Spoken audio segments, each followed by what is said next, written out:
In the 1980s, no wrestler was bigger and more popular than Hulk Hogan. However, as the 90s rolled in, someone was coming along to take the Hulkster's spot. That man was the Ultimate Warrior. Not surprisingly, this created backstage tension between Hogan and Warrior. Ultimate Warrior was designed to replace Hulk Hogan. How could Hulk Hogan not resent that? While they would do business on screen, behind the scenes, the Hulkster and the Warrior's hate for each other grew and grew. Even after their time in the ring ended, both men continued to fuel their hatred for each other by making disrespectful comments. They were being very aggressive with me, so when they asked me on a scale of 1 to 10 what I thought of him as a wrestler, I said 0. Being the only wrestler that said no to so many things in wrestling, I bet I'm the only guy that ever said no to doing your wife. It seemed like these wounds would never heal, but time finds a way. After over 18 years away from WWE, Ultimate Warrior finally returned to the company and was inducted into the Hall of Fame. During that time, Warrior reunited and made amends with a lot of people. Hulk Hogan also returned to WWE around this time and was also backstage. However, he was told not to engage with the Ultimate Warrior to prevent any trouble. Despite that, the two men ended up bumping into each other, and here's what happened.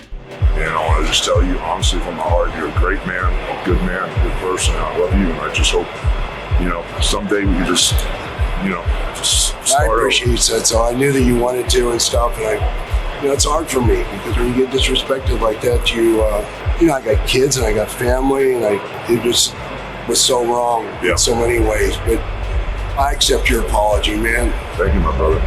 I accept your apology.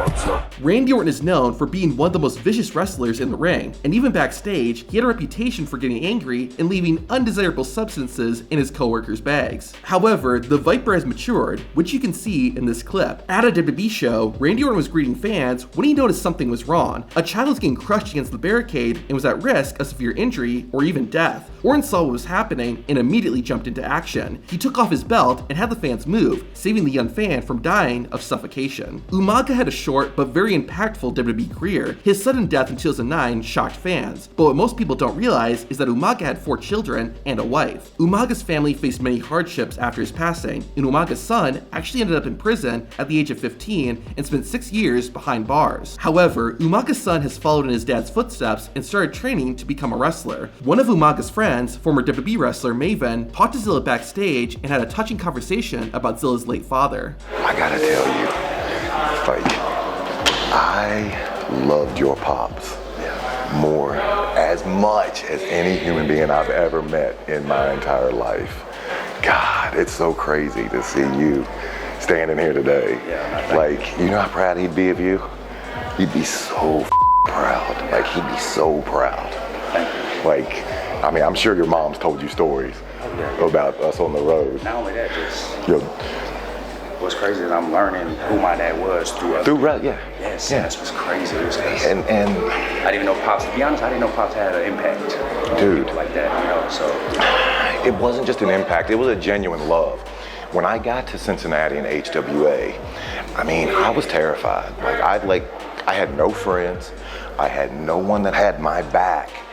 From day one, I had easy money, and your Pops and Rosie took me under their wing, and there wasn't anybody who was gonna fucking cross your dad.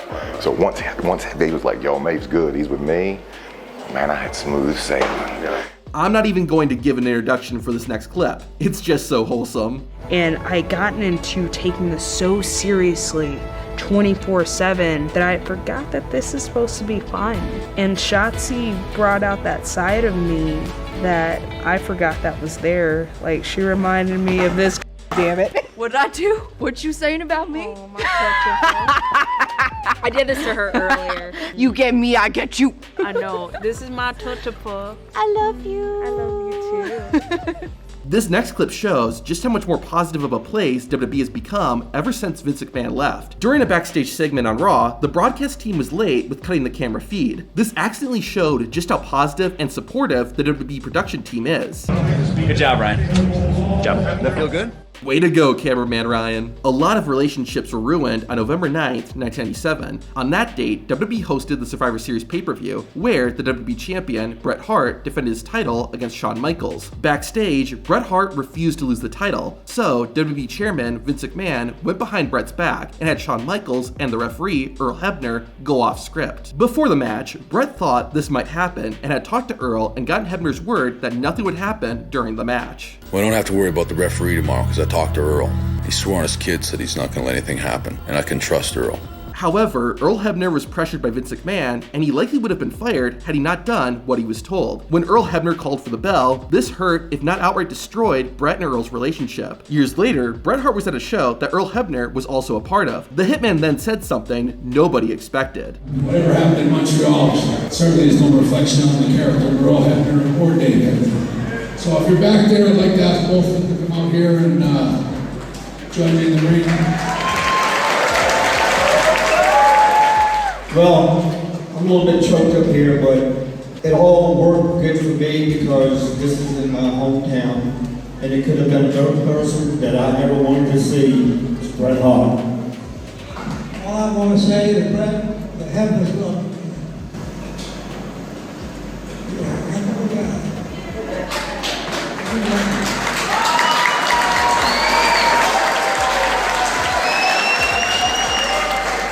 However, Earl Hebner wasn't the only one involved in the Montreal screwjob. After the incident, Bret Hart and Shawn Michaels never once spoke to each other. However, as time passed, both men changed, and they felt they needed to make amends. On the first Raw of 2010, Bret Hart made his triumphant return to WWE. One of Bret Hart's first courses of action was to confront Shawn Michaels and bury the hatchet. Even though this was planned, the emotions and words were all real. You're not the only one that wants to bury the hatchet.